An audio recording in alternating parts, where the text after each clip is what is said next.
Hey, it is amazing to be here. Can you hear me? Am I coming in? Okay, perfect. Loud and clear. I actually remembered to turn the mic on Yes. this time. Yeah, it's amazing to see so many beautiful faces. Thank you for joining us on this cold little Monday evening. Thrilled to be here. I was recalling that, I'm not used to a cold. You're also like from the Texas area or have Yes. so I'm not used to a cold October really, but here it's like you're lucky if it doesn't snow on Halloween. So Oh, that is both like very exciting. yeah, exactly. It is supposed to? Yeah, I know. Isn't that wild? Am I gonna fly out and miss the magic? It'll be like the only snow that I have a chance of seeing all year. I know, So yeah.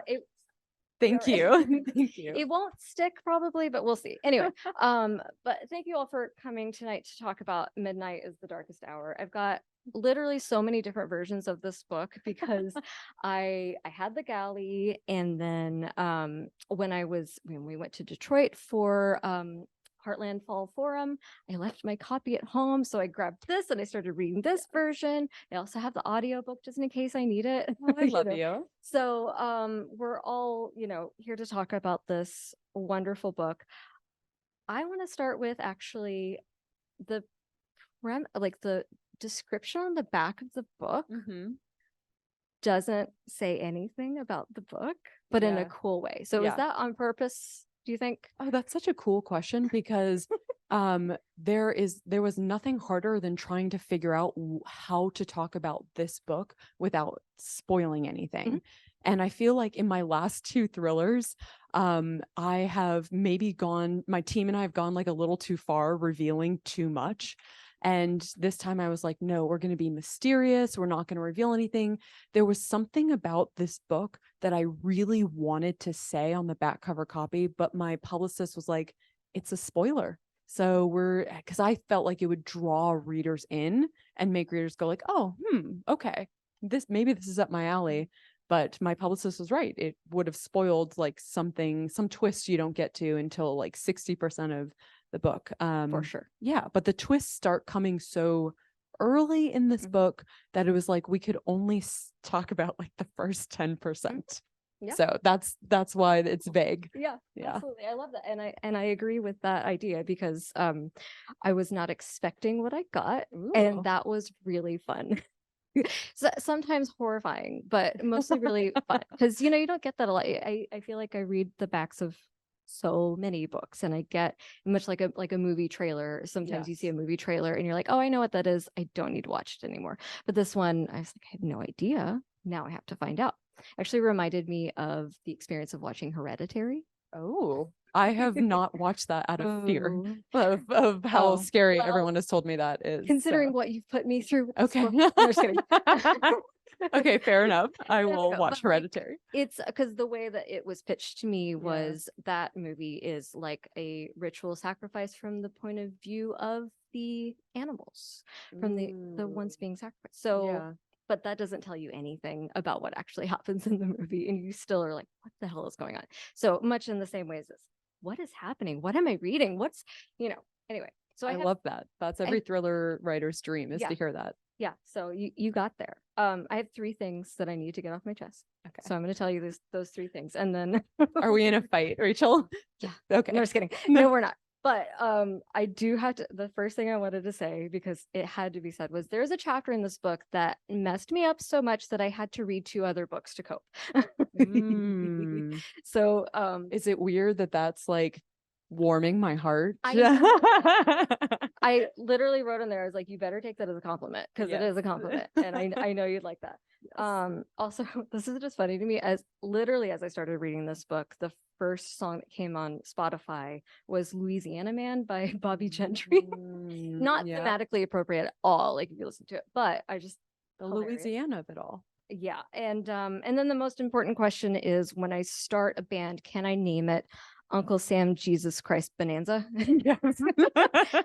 Yes. That made me laugh out loud at the dealership where I should not be laughing out loud. So there's one joke in Midnight. I snuck one joke in and that's it. Thank you. Okay. Well, I saw it and it was amazing. Thank you.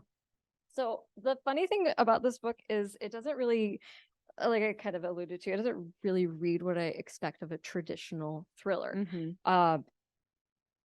I don't want to spoil anything, so I'll just say like I'm not sad for the people that I should be sad for. Hmm. I'm not I'm sympathizing with people that maybe on paper I shouldn't be sympathizing with. And the actual problem isn't the problem that we're told is the problem. Is that vague enough for you? um so what's been the response? Like is this a similar response to what you've been getting just out and about as you've been touring? Oh yeah, that's such a great question, and it is kind of the response that I've been getting. So I conceived of this book as as genre fluid from the beginning. Is I knew when I started to think about what I wanted my third thriller to do. It was kind of like Dreams was me taking a big swing just as a baby writer, as a debut writer. Housewife, I was like, Source Books has already bought this book. I can do whatever I want. Let's just like really reach for the stars. And Midnight was kind of me coming back to myself and thinking like, what is it that I want to do to challenge myself, and how can I stretch creatively? And always for me, the answer is like, write something that you've never written before. Like, don't go back and return to the same material or the same, setting, but really try and stretch. And I have had in my head for so long that I wanted to write a thriller that felt like a fairy tale.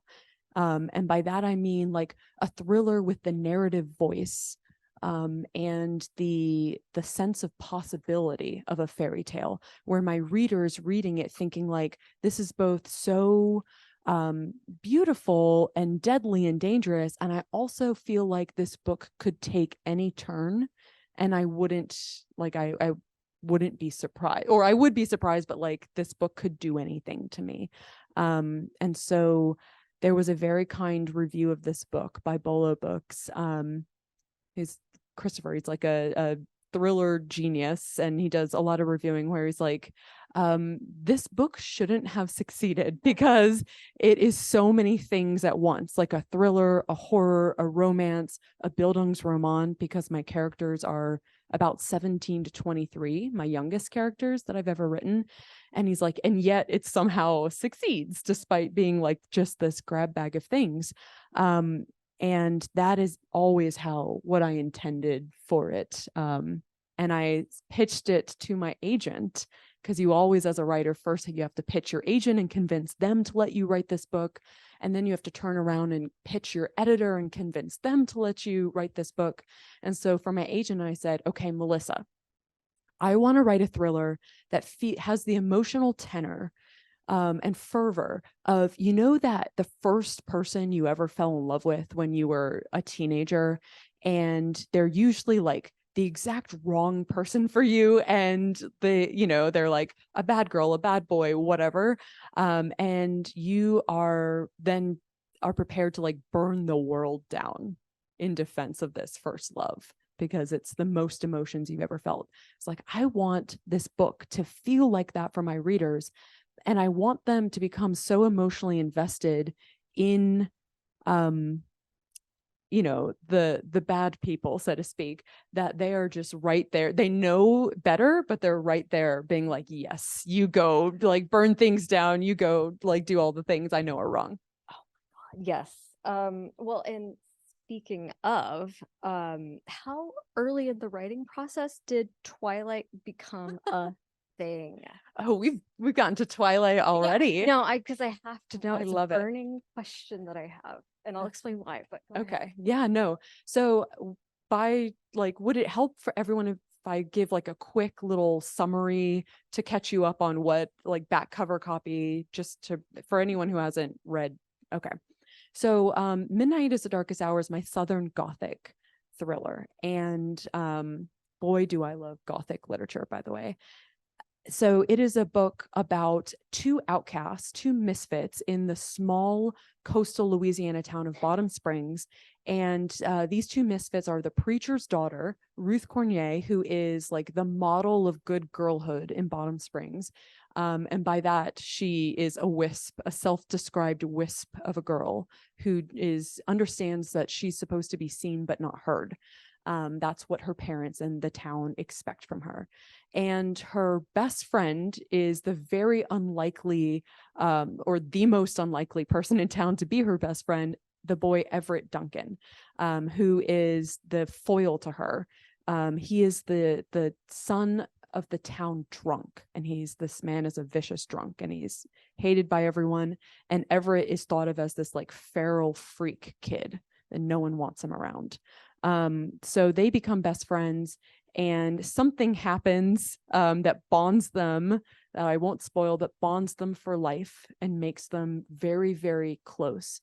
And this book opens years later when they're both 23 years old. Ruth hasn't seen Ever for a full year. She doesn't know where he is. For all she knows, he's disappeared off the face of the earth, and it hurts. But what does happen is a skull gets pulled out of the swamp, the nearby Starry Swamp, and it causes a frenzy in town, because this is good Southern Baptist country. Everyone's morally upright. There's no violence. They don't know who the skull belongs to or how it got there. And the sheriff holds this big press conference, his first ever. So there's a little bit of excitement there to get to do that. And everyone's like going crazy. Someone faints. They can't believe that this is happening. And standing in the very back of the crowd, as she always is, removed, is Ruth, watching this. And she alone knows how the skull got there, who it belongs to, because she put it there. And so it's this Breaking Bad sort of narrative, where it's except not starring Walter White, but a 23-year-old preacher's daughter who is obsessed with Twilight. And the reason that Ruth is obsessed with Twilight is because Twilight is a banned book in Bottom Springs. So her father is in competition, understands that Christianity and his Southern Baptist religion is in competition with the occult, with superstition. And so he bans all girl and boy wizards, all Percy Jacksons, all vampires, anything occult, anything magic.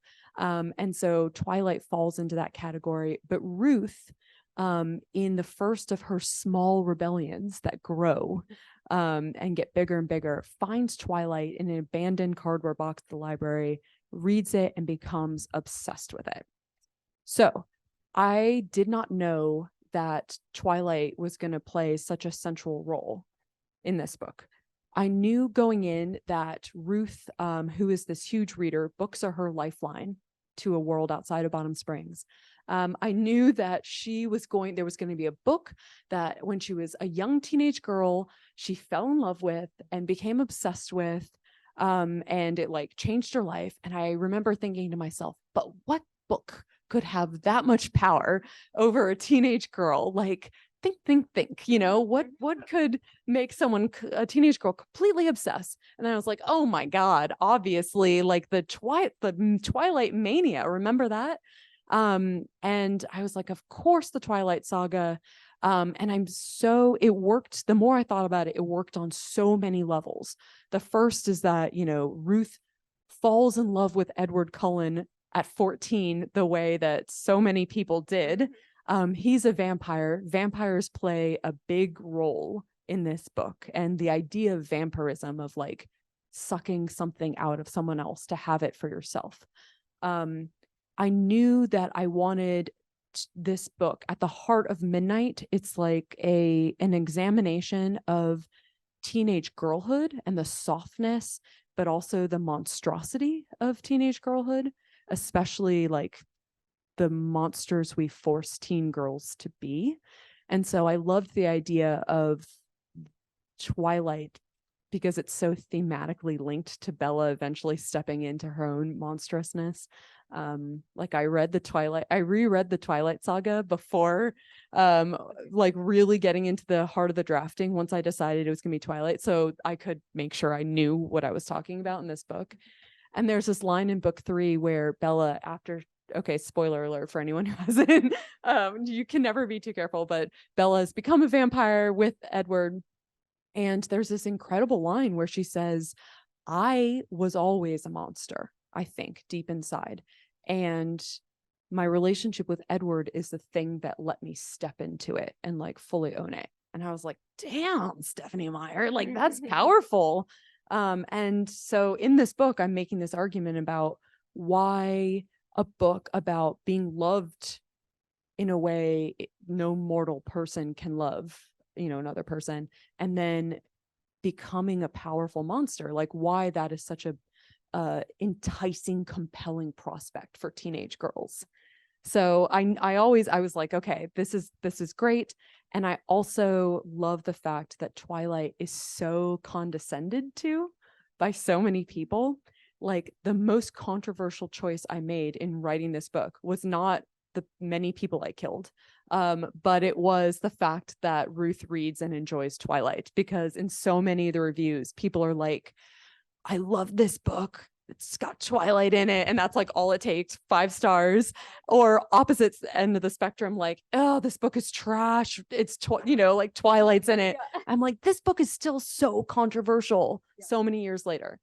I love it. I think it's a perfect, and then people, it's a snake eating its own tail. It's just like Ouroboros. they Yes, don't- totally. They don't like see what's wrong with that. Yeah, I used to teach. I taught high school just for like a couple of years, but I always told my teenagers, I don't care what you're reading, even if it's Twilight. Mhm. And I was like, as long as you're just reading, like just enjoy, because my whole point was like, I want you to just enjoy something.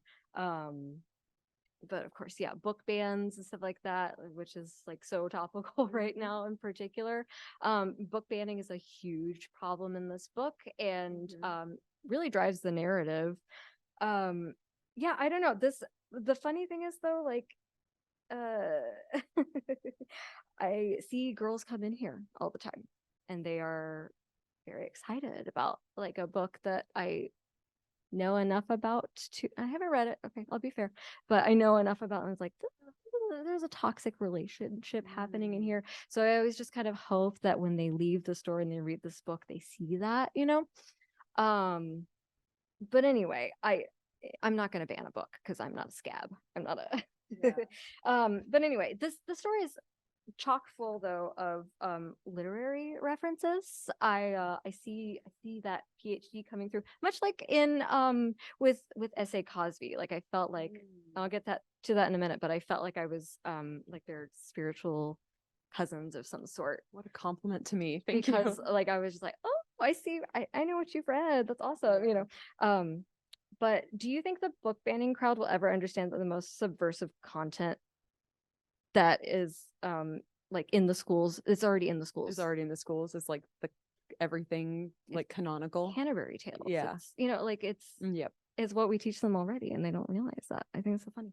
I don't think so, because to understand literature, I think at that substantive level and that depth, not to say that there aren't very smart people doing book banning, but I feel like you can't come to know literature that intimately and then turn around and try to ban it, because it's like, it's like a seductive boyfriend or girlfriend or whatever. Like you get that close and you're in love, right? You can't turn around and, Exactly.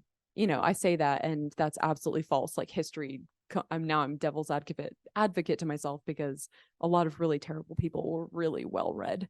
But yeah, I don't know. I think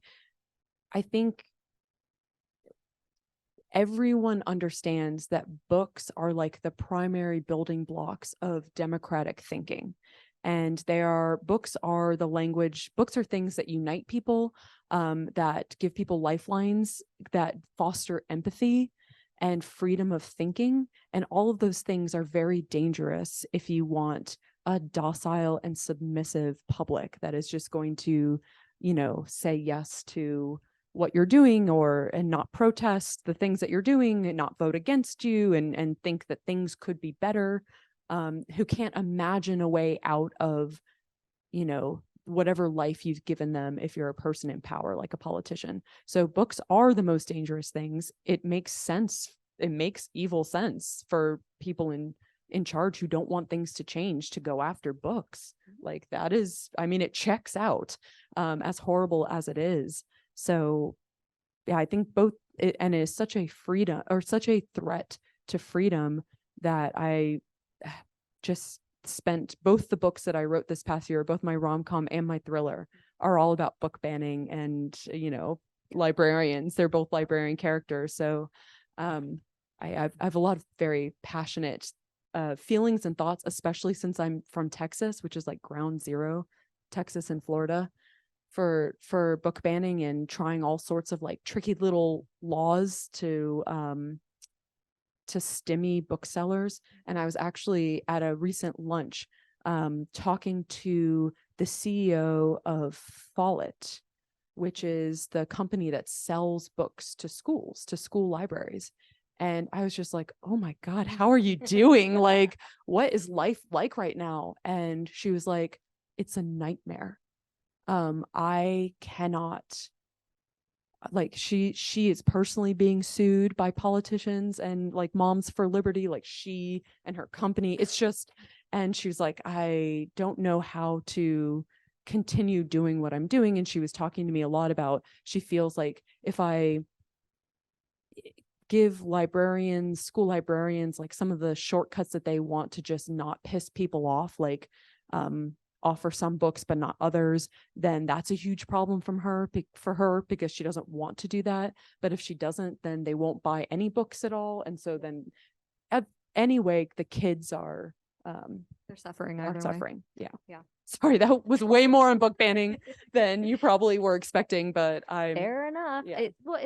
It is a huge part of this book, and also just like a huge. Just today, I had a customer come in and ask me for.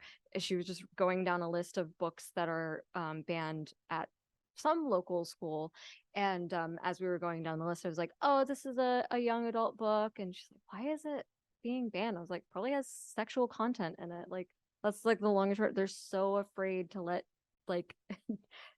I don't know, teenagers look at words. It's just ridiculous. Yeah. But as to the literary illusions, yes. I was just like, you know what? In this book, you're just gonna let your like PhD nerd freak flag fly, and you're just gonna, because a lot of times I kind of stop myself when I write books, and I'm like, no, don't make some nerdy allusion to whatever you've read. And I was like, in this book, Ruth and Everett are those characters who bond over poetry and books. And in fact, if you are a fan of poetry, like a fan of Frank O'Hara and other modernist poets that Everett Duncan, the love interest here, is a fan of, you might notice that I changed some of the lines that he quotes to Ruth in order to make them like tailored to her. And I found that very romantic of him. So very Everett of him. Yes. So I was like, what's the hottest thing a guy could do? Quote poetry and tailor it. Yeah, from memory to From memory. That's kind of because they're just doing their homework too. That's like the funniest thing too, is them just like knowing those by heart just because they read the story. And you think that the teachers would be like grateful for just having that scholastic drive, but we can't as long, if it has sex in it, we can't talk about that at all. Let's not talk about the wife of Bath. Anyway, the literary reference I thought of most as I was reading this was Frankenstein. Yes, I love it. And specifically Frankenstein's monster. I feel like there's a kinship going on in this book of like we make monsters without realizing it through our ignorance. And so it was a very in it over and over again in this book, you'll see like it just that's part of why I had to stop reading at some point, because I was like, I'm just really like, I just want to reach through the pages and yank these people out and strangle them. That's when you've done something right as a thriller writer. Yeah. I had Frankenstein on the brain when I was writing this. So it's a kind of canonical piece of Gothic literature, written by Mary Shelley, famously when she was very young. And if the story is right, it's written on that wild and crazy night that, all the she was there with like Lord Byron and everyone else. So yeah, You're a and Doctor Who nerd. They made an episode about it. oh, okay. Well, I'm not a Doctor Who nerd, but I will be seeking that out. There be aliens, but other than that, it's really cool. So I'm kind of obsessed with Mary Shelley just because she is such a badass. And I love the rumors like she lost her virginity on her mom's grave. I think that's really creepy. Her famous mom's grave. Her Mary Yeah, Wollstonestone. yeah. Correct. Yes. And that is very weird and cool to me. She's obviously a genius. She was married to a fuckboy, Percy Shelley. You know, like all of these things are very interesting to me. And so Ruth at one point is reading Frankenstein when Everett shows up at her door. So this is me trying to be like, look, do you see what I'm doing? But yeah, so I think that idea of like the monsters we create through our own hubris and ignorance and this, and then turn around, and even though they're the products of our own making, pillory them. And you know, because Frankenstein's monster, right, the big twist of Frankenstein, everyone here is like, I haven't thought about this since high school, don't make me think about this book again. But the big twist of Frankenstein is the monster's Victor Frankenstein, right, not his like sutured together corpse man. And that is true of Ruth and Everett, and the town of Bottom Springs is like the monster ends up being the maker and not the products. And again, another reason why I thought of All the Sinners Bleed, because there was some overlap there. Like they made that monster too. Yes. You know, very interesting.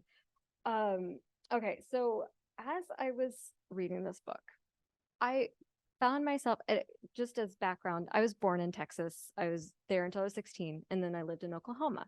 Not much different. And then we were lucky enough to move to Wisconsin. Hi, Parker. I just noticed you back there. Shame. Hi, Parker. So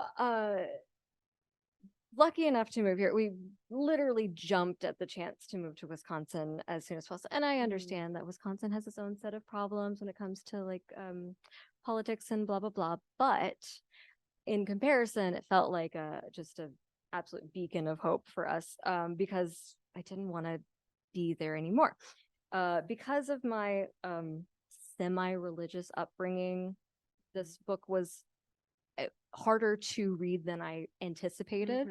And there's so many factors that like, you know, I didn't have to, the reason why this didn't like fully have me weeping on the ground is because, you know, some of my background is a little bit different, a lot different in most ways.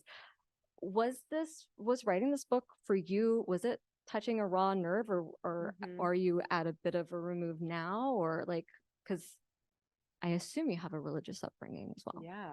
I have a weird religious upbringing, and it absolutely touched a raw nerve. All my books do, and until I feel deeply uncomfortable writing a book, I don't feel like my book is the right book. I read that about you and I love it. Yeah. That's amazing. So it's like, it's not until I get to a place of white hot discomfort that I'm like, okay, I'm on to something. Like, if it's making me feel so much, hopefully it'll make the reader feel so much.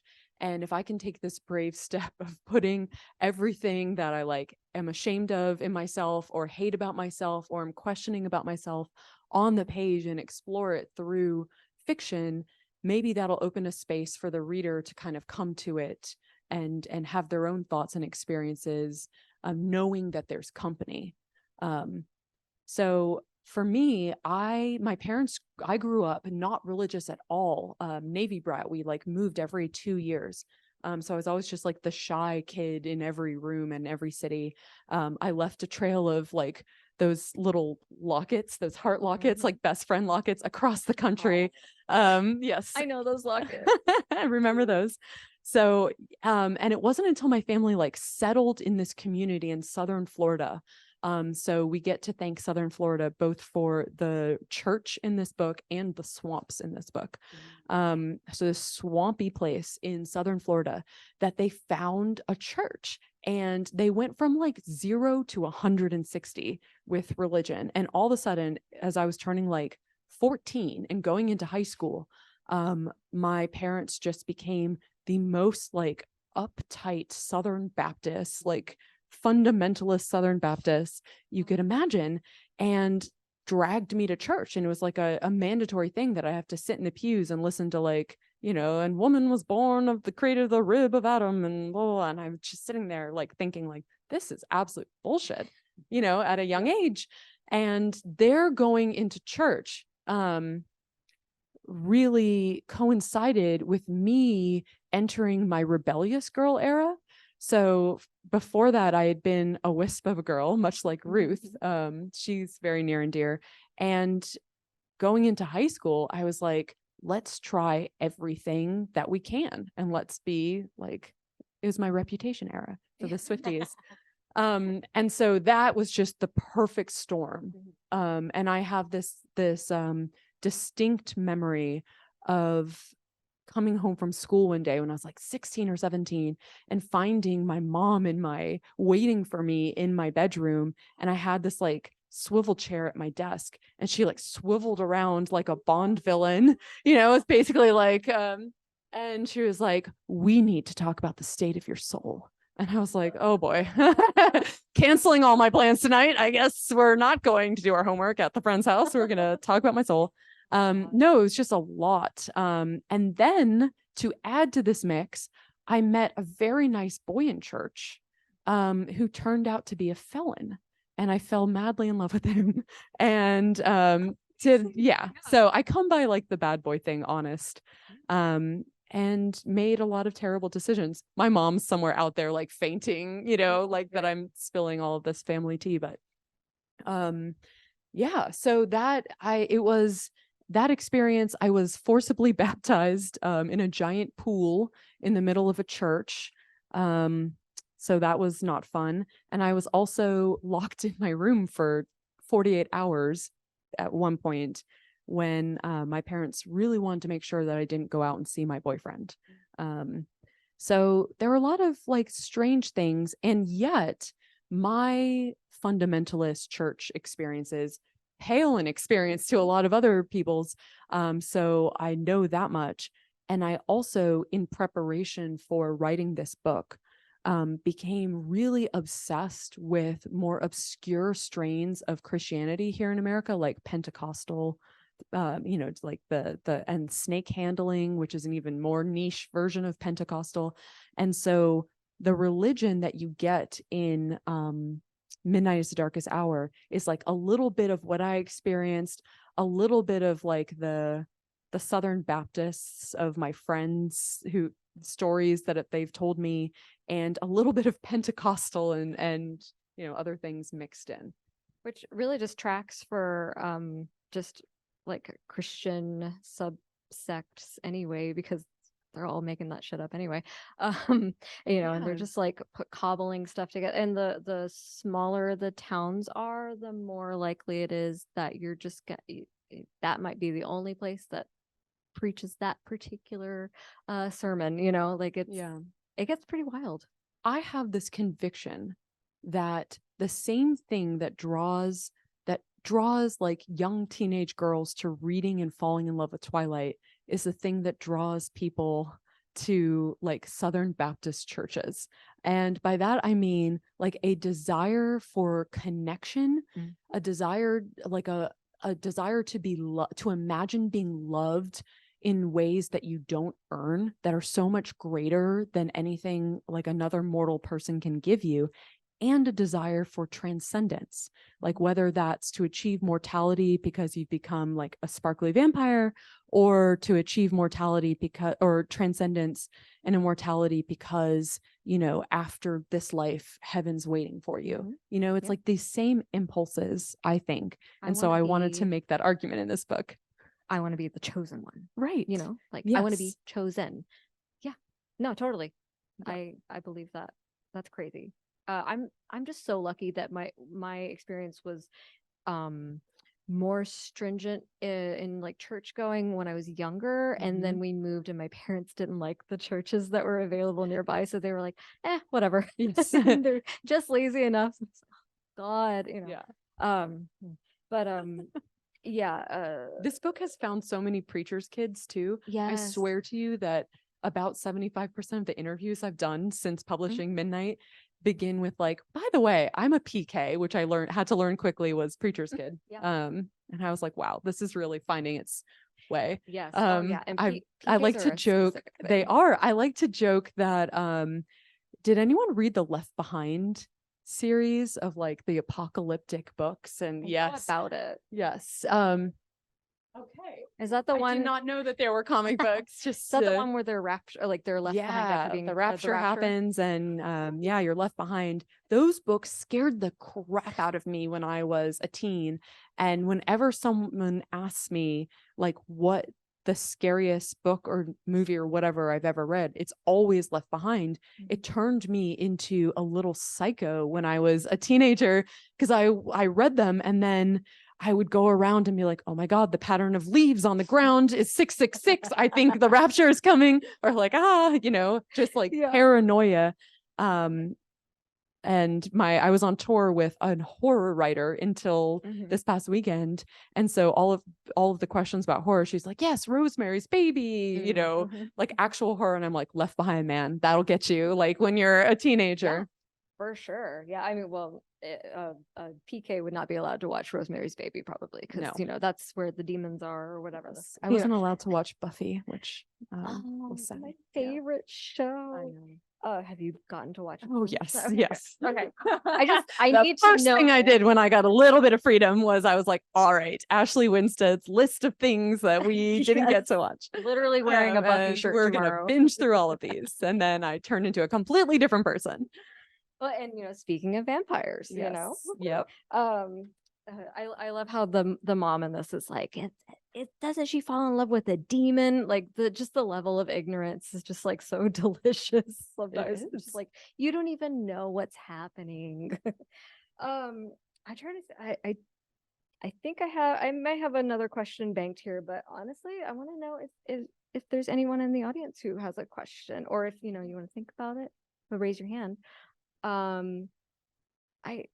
This book, I'll be honest, this book was hard for me to read because of all the reasons that I said. Yep. But that means that you succeeded, because if you're with your own ethos, you touched a nerve, Yep. So like in that regard, well done.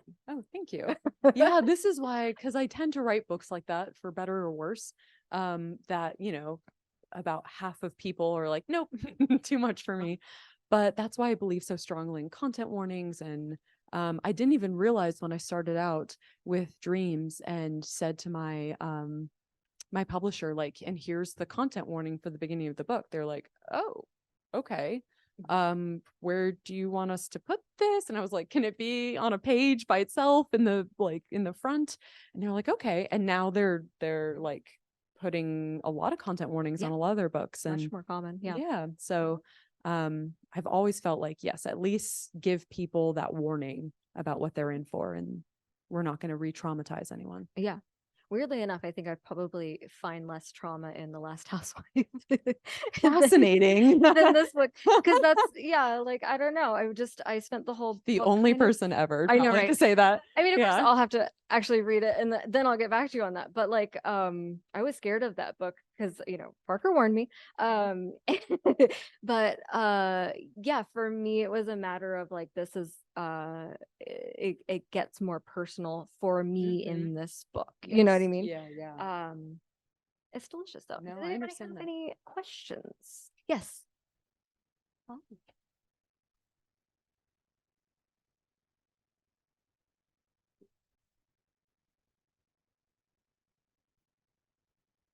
Yeah. I love that question so much. So I'll repeat it for the. Oh, okay. video. Yes. So basically, the process of writing rom-coms and thrillers and different. Yeah. Does it feel different? It definitely does feel different. Just so how if you are the kind of person who just like falls 1,000% into whatever mood and atmosphere of the media you're watching or reading, that's how I get with my books. Except instead of like a 2-hour movie or a couple days for a book, I'm in it for months. So I like lived in the world of The Last Housewife for months. And when I write my rom-coms, I'm like, oh, everything's great, sunshiny for months. So my husband is always like, isn't it time for you to write another rom-com? Because I really like it when you're just like walking around like on cloud nine, and instead of being like, you're walking too loudly, you're freaking me out, or like, coming around the corner, um, ready to kill him. But yeah, no, I have the same process for all the books that I write. So I'm a total type A, like uber planner. And this started because I started with thrillers. And so for me, the mark of a good thriller is if you have this really meticulous mystery where there's lots of twists and turns and it all fits together like clockwork. That's what I like to read. And so that's what I always want to write for my readers. If you read something that's interesting on page 60 and it's like a little mystery, that's going to be answered, by the end of the book. So I do wild bananas plotting processes, like crazy long outlines, like 42-page outlines where I'm going through scene by scene, like printing stuff up and pasting it on or taping it on my walls, color coding the different storylines. And because I got so used to that with the thrillers, I do it for my romances too. It's more like hearts on the You're right, exactly. But I will say, I don't think that I do a very good job as a writer of keeping the two genres as separate as maybe they should be. So I always write pretty strong romantic subplots in my thrillers, especially Midnight. And I always try to write really like breakneck speed pacing in all my rom-coms. So I'm like, there needs to be a ton of plot. It can't just be two people falling in love. They have to be like battling the state government of Texas, or like doing all of these things. It is a horror novel. Yeah, or I like to think there's a political fantasy with the way because you get your HEA. So, and in fact, I've had editors of my romances be like, whoa, okay, you can slow down, like you don't need to be rushing all this plot, and you don't need twists in a romance, actually. Like you can, yeah, like you can actually just like, doesn't have to be secrets. So I like it. I was gonna say, I feel like, well, the one thing that gets me is unlikable characters are very acceptable in the thriller genre, but less so in the romance genre, because it turns out, I have now learned, I'm like a Fleabag aficionado. Like I like to watch messy women falling in love. And so that's what I thought was okay in romance, but it's like a little less popular than you might imagine. Turns out people want to read romance where they actually like the main characters. That was news to me. we did talk about this. So we did a virtual event for the Boyfriend Candidate when it came out. Was that in May? Yes, I think so. Yeah. And and I told you about that too. Cause I mean, I did judge the book. I have to be honest, and I did judge it like from the back, and I was like, oh, there's cheating involved. I hate cheating stuff. But that's Fool Me Once. Yeah, sorry. No, that's what, oh wait, yeah. Yep. That's why I didn't read it when it came. I like shelved. I'm pretty sure I shelved it too. Because I was like, ooh, Parker, a new Ashley Winstead book. Because try it out and tell me if it's worth it. Yes, exactly. But it wasn't until the Boyfriend Candidate was as a readable, downloadable copy on Edelweiss that Parker pulled me up front and said, I don't think you'll want to read this, but Ashley Winstead, they set me up. But I'm grateful for it because it just sometimes it's just a matter of like trying things out. Yeah.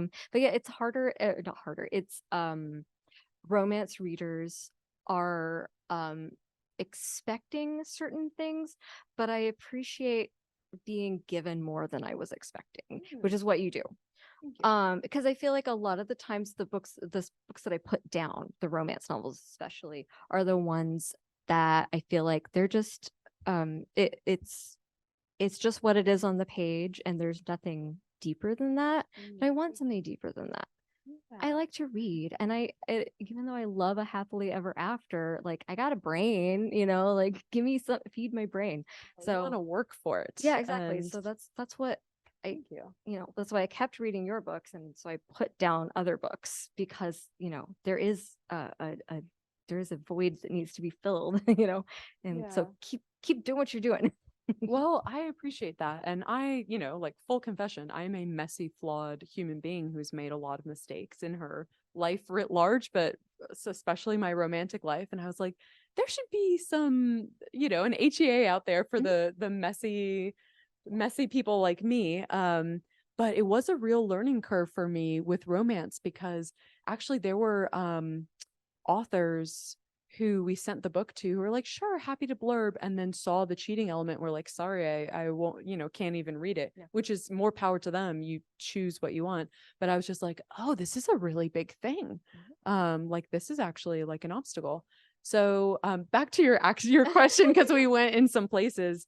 But I also, because I find comedy harder to write than drama, it's easy to get people hooked when you have like a dead body, right? Like that's universally people are going to be like, tell me more.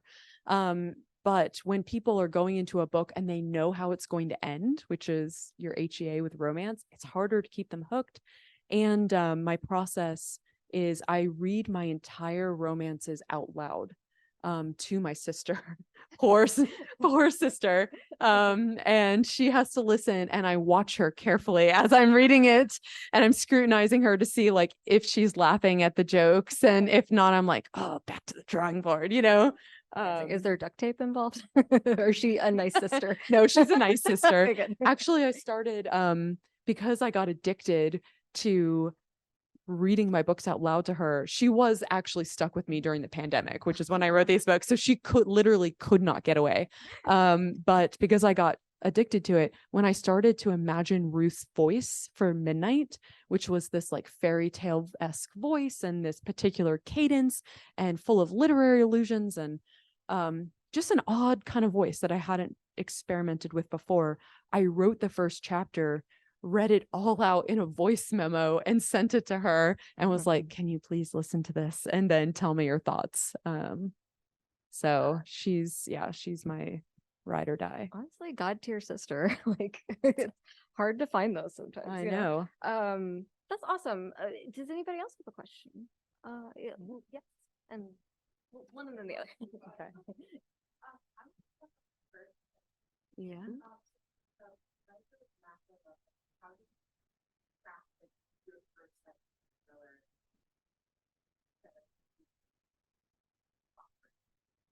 Oh, love God, that. that's a great How question. do you craft the first yeah. sentence? That must be. Okay, Yeah. everyone read it. Shall I do it dramatically?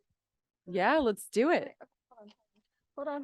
Wait, maybe do the final copy, because sometimes I change things around in the. Oh, good point. I Yeah. did. Fun fact, I did find a mistake in the galley that was corrected in the final copy. Yep. So good job to your editing team. Yes, exactly. Well, you'd be surprised. I've found some fun ones. Okay. 5 hours and 46 minutes after a trapper pulls the skull from the depths of Starry Swamp, shaking sludge and Spanish moss out of its eye sockets, the entire town of Bottom Springs, Louisiana, all 5,229 Christian souls and the small handful of godless heathens, has heard the news. Once again, they whisper, a person has been claimed by the swamp. I cheated. I did the second sentence because I love it. Cool. Thank you for that. That's always fun, but also like I can't listen to my own audiobooks because it's like hearing your voice on recording. It's too like close Should or have weird. made you do it, but I'm selfish. Yeah, no, I am a huge prose snob. And because I'm a huge prose snob, when I come to other people's work, I have major prose anxiety when it comes to my own, because I apply the same sort of standards and thoughts, and really, really obsess. And I am of the kind of like old school belief that your first sentence, the first line of your book should not only be a hook, should not only set the tone and the kind of like atmosphere and voice of the book, but it should also in one sentence kind of tell you almost everything you need to know about the book and what's going to happen. So it's a really tall order, which is why I edit that first sentence and that first chapter more than any other place in my book. Like I am a maniac about it. In fact, yeah, in my dreams I hold a knife. Your body has a knowing. That took me, that's the first line of that book. That took me so long to come to that. For this one, no voice has come to me quite so as clearly as Ruth's. And I don't know if that's because I was really doing some emotional excavation of my own 17 to 23-year-old self, if I was allowing myself to Ruth to be a little bit closer to me than any of my past protagonists have been, or if it was because I felt really excited to be writing this. Like, has anyone seen the show Pushing Daisies? Okay, so I wanted to write a narrative voice that had that feeling of the narrator in Pushing Daisies in the town of Coeur d'Alcourt, like that Ned so-and-so in his pie shop, and so that to me is what I was kind of trying to achieve in tone with especially that first sentence. And so I wanted to tell you so much about the town, that it's so much about the fact that being lost to the swamp was kind of a regular occurrence. So basically trying to pack the danger, the atmosphere, the setting, all of that into that first sentence. And I guess the one thing, if I could critique myself, that it doesn't do as much as tell you a whole lot about Ruth. At least you don't know it is yet, but that is her handiwork. Thematically appropriate though, because she is receded herself, like she is, so I think it's thematically appropriate. Well, thank you. Yeah, now I'm going through all my first lines, but I really do like I will never be satisfied with any of them, but I also just like spend the most time on that. And then of course the last lines too. Yeah, okay. All right, I won't say anything. Much like an essay, a book is never done, it's just due, right? I am so grateful when other writers talk about the fact that they just have to like put their books, give them to their editors and say like, I could probably edit this forever. But I'm just going to honor this as a time capsule of who I was when I wrote it and worked on it, because also there's vast periods of time between when you write a book, sell it, edit it. You are different people in all of these seasons when you're working on the book. And then by the time you're coming out to talk about it, it's been over a year since I wrote this book. And part of promoting and talking about your book is like reconnecting to who you were when you wrote it. And past Ashley, past Ashley. And then yes. Your conversation with an author or back. So I loved it in The Last Housewife. It was, and in this book, I'm like, wow, she's so brilliant. And then I read that and I'm like, oh my gosh, she's so brilliant. Because, so I guess my question is, do you come up with those questions because you want to get a chance to say what your intentions were? I guess thank you also, because it just makes us, I would both appreciate it so much. Oh, thank you for so much for saying that, because those are really hard to write. You do and I write do the not questions? come up with No? the questions. No, those are from my publishing team. And I have this like ongoing beef / joke with them because it's like the publicist who is writing these, and I'll look at other source books conversation with the authors, and it's like, how did you come up with like the blue and yellow motif of the hotel in this book? And mine are like, define justice outside of law and religion. And I'm like, all right, source books, I guess you trust me to like talk about this.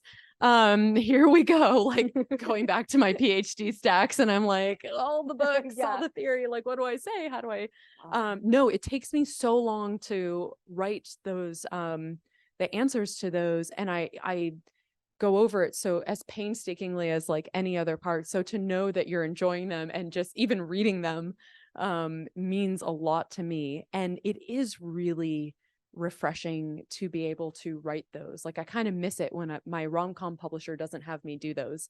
So I really enjoy doing that. And I hope Sourcebooks keeps making me do it and making me answer hard questions. I highly recommend it for your romance novels too, because we just did for my book club, my romance book club, we did Alexis Hall, A Lady for a Duke. Oh yeah. And the question and answers in the back of those honestly just made me even happier. Like the whole book is wonderful, but like, you know, it's an opportunity to say more and to sort of meta game your own writing, you know, just like talk about it. So do it. Yeah. No, I love getting the chance to be like, here's what I was trying to do. Like, not sure if this came across. And yeah, it's always nice to do that.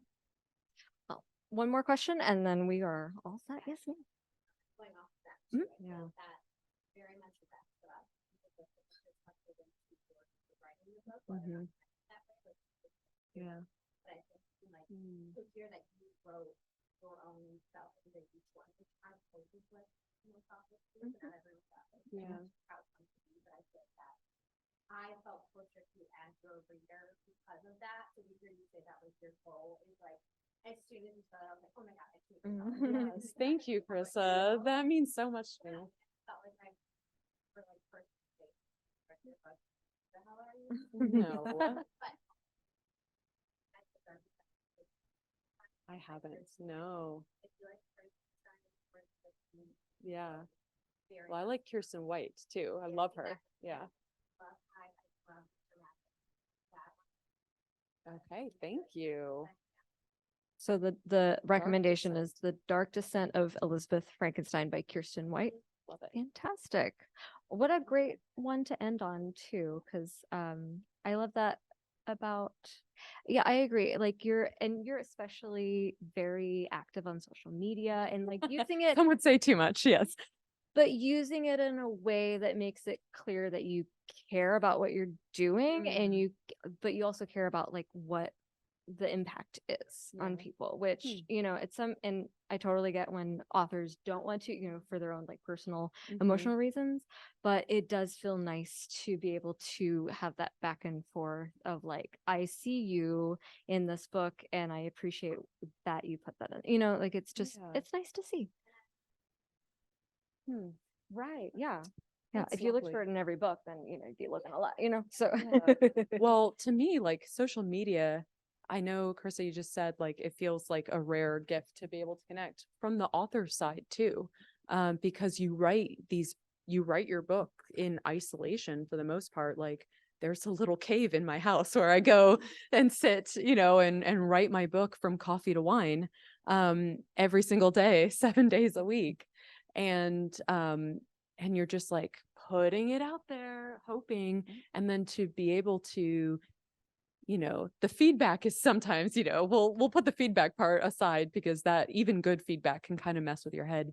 But just connect, because I write books because I'm endlessly fascinated by people and I love people and I want to figure them out and I want to connect with them. So the fact that I get to like write a book, but then also talk to the people who are reading it is my heaven. I'm looking forward to whatever you write next. I know you have something coming out and I want to hear more. But I have two things coming out next. Can't wait. Well, I'm on board. Thank you so much for being Thank here this you. evening. Thank you. Thank you all so much.